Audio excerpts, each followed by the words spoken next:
காப்பாத்து முருகா, என்ன காப்பாத்து முருகா. எரும மேல ஏறி எம்ம வரும்போது மயில் மேல ஏறி நீ வந்து காப்பாத்துவேன்னு கந்தர் அனுபூதி சொல்லுதே.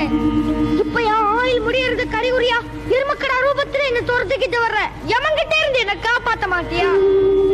பசியால எழுத குழந்தை ஞான சம்பந்தருக்கு ஓடி வந்து பால் கொடுத்தார் உன் தாய்.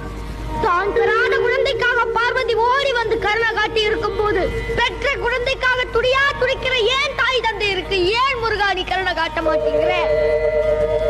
நீ கண் முன்னாலே இருக்கும் போது நாள் என்ன செய்யும், கோல் என்ன செய்யும், நமன் என்ன செய்யும் என்று பாடினாரே உன்னடிமை அருணகிரி, அது பொய்யா? மூச்சு விட